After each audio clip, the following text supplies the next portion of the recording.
bayte din kurumma ite wulula bondi bungo kono la ya wulula lapi kafo wulula ko biti kula nyin jon kon kono jambe ni ku jambe memen kelo be jeel ni ngam ku jabe mfala aben fala akabe fala sai ni mo wal ko la ko kafo ko ha ko family la family la muntati mo na sa kene family ti ini ko to nyola ini do ko to nyola fen nan ta fay wuluna o sa kene family ti ntele ya samba Facebook hal sini na ya ken nambe la Facebook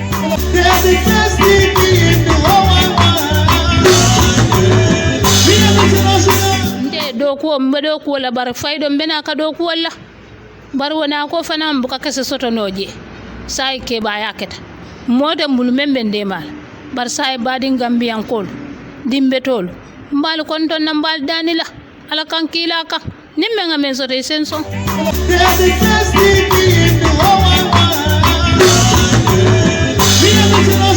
ano kono la namani botol be semberenje aya tabi ana dingolu ana musu ya domo iman sonna fendilan sayin fanan jakaliyata ngandende mobe tol fe nin kontonta mobe tol nin simanta mobe tol nin ngakuru wanyimi mobe tol lam woto hani kabi ntaba danila ala kan kila kan momon dinatara sendema no sendema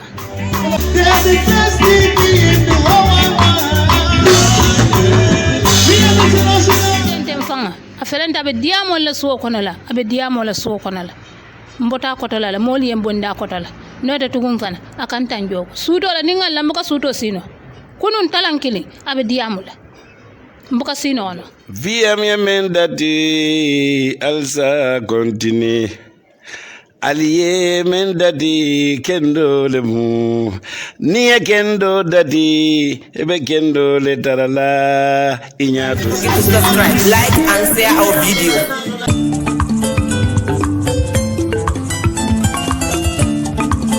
alaikum badin jiber lal atol mi yalon kalbe jibe kanyin tembena VM International Television oto ntelle be siren aliye jang nalenyi muskebano nje muskebano mimbe siren dara jang kunun ko nal haklo bakan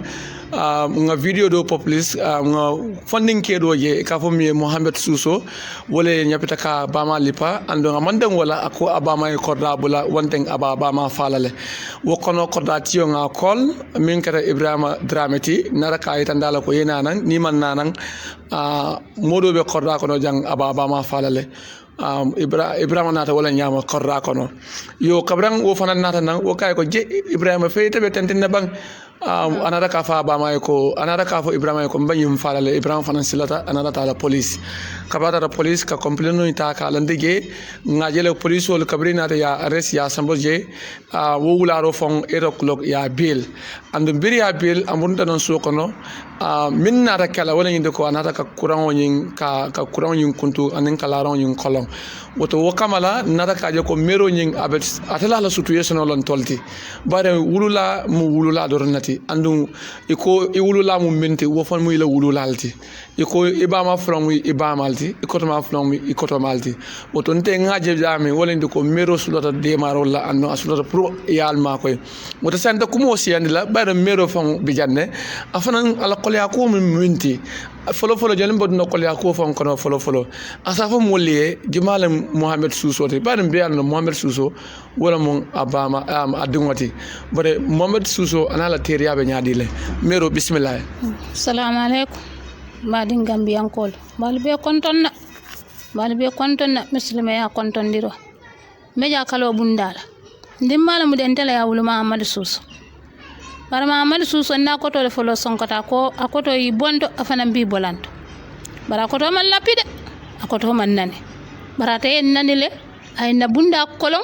ay na basol be fata na kontonga ya be bon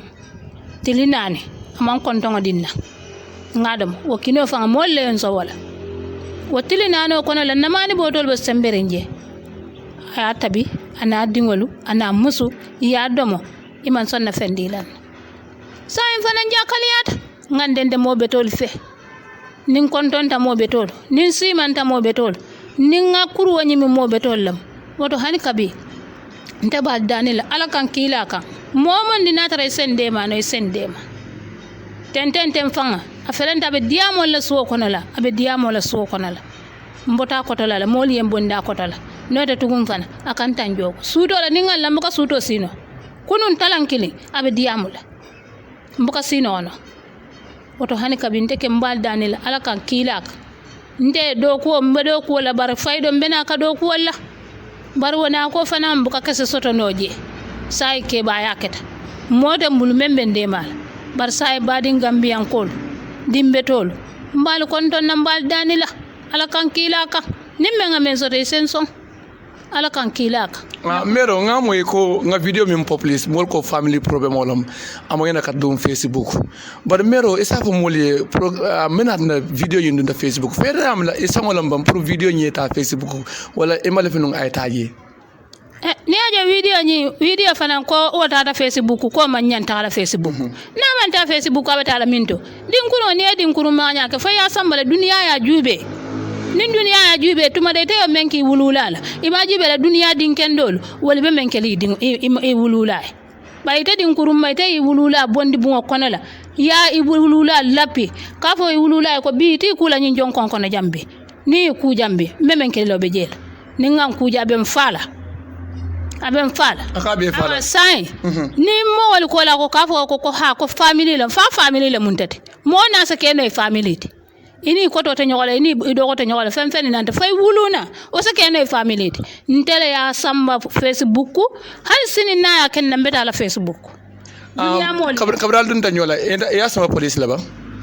na dun tanyola tuma ndama samba police alika fanko korda tio wala nata ak ay ngawala kole wonata tuma ma ya nyinin ka kay Muhammadu muleketa akon na nyinin ka ay nyinin ka ngal na kumol be satay ngana kumol sata tuma afana nyinin ka fana ngala kumol sata korda tiyo kay Muhammadu ndami lonte ninta yi lonte fa ta dunnante la korda kon bar ba ite betenne fero kay bonna korda kon ala akoy ko mbe foliye karfula ngawal dila afala minito akoy ko fa minito ayo jabi wala akoy ko fa minito woka Muhammadu ite mankulo Muhammadu ite nyin ko bulal ako ngabulal bari ite ta doro ni tata mbe menkelal ata bolon nal sai na tata menkelal na ben fa ko wolto ni ala ni nyim musate ba musate nyim mente falale may moto suwo konala kete je bar ala ya ka wolu nyimbe je wolu nyine ndema no ta ben falale ha okay sai kabral ta police ko la ta je nyaadi le ndada police tumame moli ya do ya nyame suwo konala ya do ya wo nyaala fana tugum police fana bar femfen ni ba de ma kan Facebook be diamol fulaye woto wati mari nimme nga diamu dima faydoro woto sala ka fa hameni wo bekili Muhammadu no bekili san kabral bo police ay mu manyal leke anara asabartal bam faman sabare kabirim bo police aman sabare nata lumen ka bo police suutole ayala tele men samba na bungo kono ayo telephone tindi na bungo kono la aka tele nyin sang police man kunoje nka hay to nyala ngana ne mani boto tala men bala bungo kono nta to bondi ngo jandi mol be de maro be sosal nindi wo so karawo do mandi mbole do mandi kante sai den hali sai ata ken be sangaro doron la so kono sangaro doron ha sai mero ede amne be kordamento bereng modo frenting ako ni sabono kordato sai fete bale frenga boyin kordato ani nata de malifika bo kordato menat ne malifika boye nyaaja malifika bo kordanyin konon ndata kordanyin nale ani fana na ko beje kordanyin dalta je la fana wala ken dinta bono la je atala nyo won dinkendo mo men nyaata korda konal ibende mal suto ni tilo kabirin nyin ko mansi watu wo wate kuru songo ben nitem ikafunyo meri benali ya kuru songo bi bulo konal watu wo wate nitem hani kunu dala sikeme wala boti bulo konal mente woti sai wala ken ni malafika bo korda nyin konala na man ka waltin saboje bar mu wala ken di mallafi bolaje korda tiyo fananko ngana ba korda konala bar dingo nyi wo wala korda konala Muhammed Susso wo wala korda konala bar ndeke ngatu korda konala asakeno anin sam mini nyola fo janni ba fala sayate wala ken di nte bono la korda ko nimbo daje say so fana ke fenko nsa fitir wala ya ko fanan sambe nyinta mene ta ka mundo ku sifala ka purka ila dangina so ko mundo ku sifala ke nyin tambo tan kay do ku tambulla nyin tambo be dañi ni wosoto la nyamende fo alala mo be tolu nimme ngan sokko do la lumme nsata ngadi ndi wala ayta dugala ay nana ay tabiroke na manke wolete sentem bulum be me wa fulante do kula mbako do so la nyam ha ala la mo betolo wala karanso okay saying manam fo mobile be bulla ba pour nimin la faka ima ko ye ta fon commande instead of yenta commande mbala la pour mo ye ta fon commande directly say ila namba yala na bang narra mo folo mobile be bulla ba mobile be bulla bar man na nombalo bar ndi muso nyi membe je wo se nomba di no musala le na ya di musala sa di molla okay woto mbadi ngolom belle wo moy nyola atol min ka foko mangina ka video publish on social media woto naliaje video populista badan tolbe nal hakli bakan in 2020 nga funding kedo moy iko a fama fa and amanke iko fonti sorry a bama fa yo bring boy a bama fa wo mun fulol tin to ara gele ninna timo kabrin tara je nara karyala esko to nyalom okay january fanan basiring ma moy iko do fana ya fama fa ntara je an aliou kibaro fanan jele VM international television auto okay bare janim bitalo fongo nga fonna do kula do en kay kon to fana yade muske wadan do bi yana dungo fana ma ja dungo ya fa dinno ko nyoko ya meta mantra bible se folla ba kay ko bible se folla wote kay ko min bo nyama kay ko nganno to ngam foy asamo lumna ntara je lumna ntara ka kol kis nyin laro asamo la nyum mbet fana ya ba mata a lipa andun a lipa minna atol men ka ko family ko lam natra ko nyin tata police man kufo woto wala police man nyimuta ka sindi because ye musunde mo threaten iko iba fala woto wo nyama to minke iba mala momi alon ko anyama ma abola kala ba mala because mena ab kamfaring abama kanne woto say natra Muhammed Susso santa ko ay minke kendolom wota ay finde a fon fo moliye ko nyim manke family nyim family problem wolti ni aje nyim banyin kala ngina hasabu o fanan mba chance di dala para fane finde na but generally so you have to listen to all both side of the story but nevertheless pour dia mo kana jamfa bare bi nit ñi ñim fa iba folo ko anan jimal be siring jimal be korda kono police le fanan so investigation o kenole but ni ay police le be siring mom fem fo ñun ko to ko ñim man interesting iya but ngala na fara mol ba volonté san kamano felente nga bama fa kamano felente bama fa wala na nte nyaay wala je ko pour ay control pour police on din siadi wala sa finde nan weringara yina ya ko kiskis ya gibe ñing fo ala life save talban wala ala life man save but police will hani bi hanin say imam finde nan kana ka ko ñing kiskis what I'm challenging all the police will badawoda pour yana na yemero yala life rescue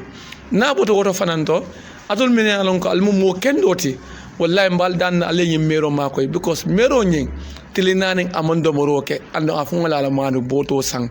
man boto nying asang a londe adunga la bunga kono adunga ko tabi wona la muso ni o tabi dorong ida male de ngala ya domo ye mero bale mena ntata falo jaw yalande bara atol la jero to ale o je nyaadi le fo atol min bente jibe kan fal bo kala la wulala la bang moto kumin bo nyama I think mero help net la anu mero ko do kumin ka so kono wala yindo ka kan nako do ko wala ke andun kabrin mero janin mero be nalan toliya iko mero la ku jaw do na fon toliya iko mero man betia mero yo tentinde mero kete tentinde mero ji so man betia mero mal fa dum wala mbadin lo ka to nya faaliye ka kumo suti yandi momi adungo wulu fona momi adungo muta akono kono for 9 good months ama kono bonde ama kono tinya ay wodingo wulu ay wosusunda ay okeba yandi ay ko be no ay mona woso tarasiring afoka amale fa ala wulu lala o ko ala bakele woto sain kumin bo nyama ay de marol ni la ko be ngafale nyamin doron iko iba flon mu ibaldi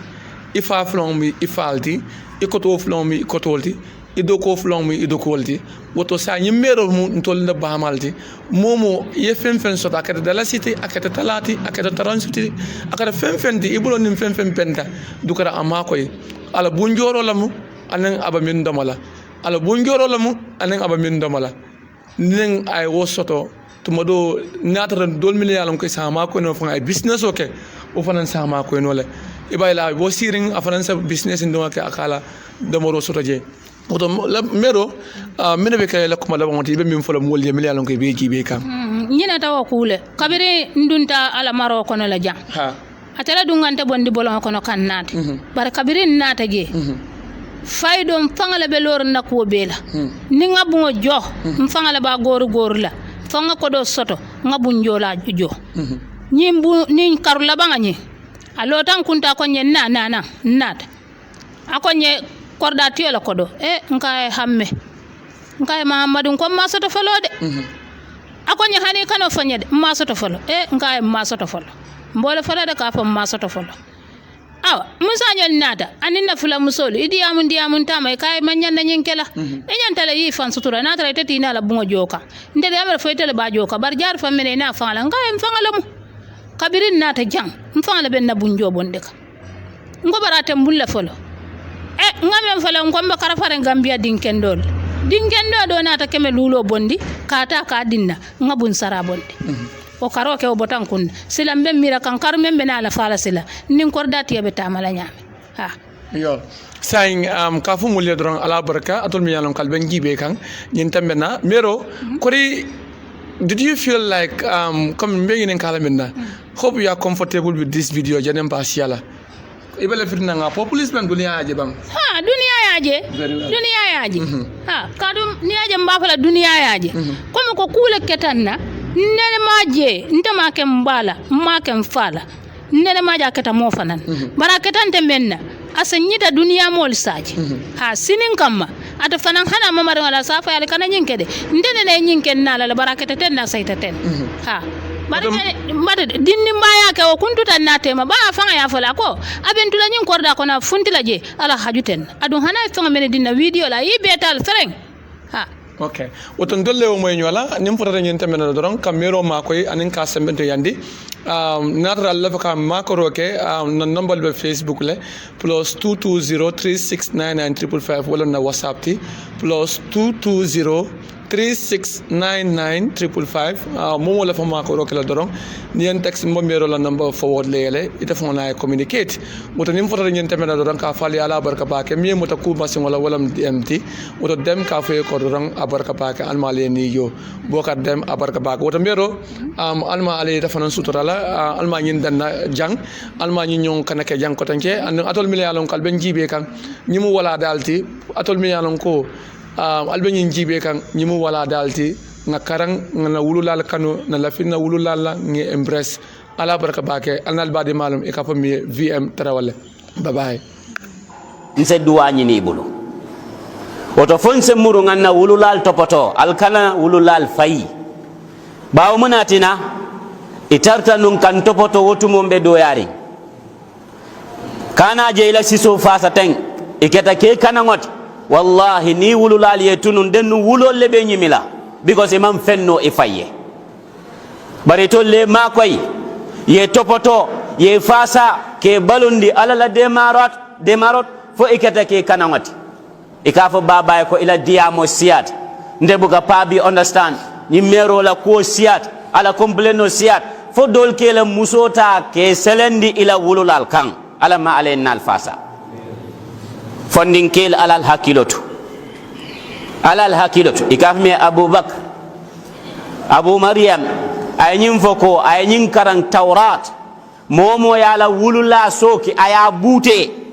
la wulula bute nyinne be safarin taurat ko yuqtal inyanna falal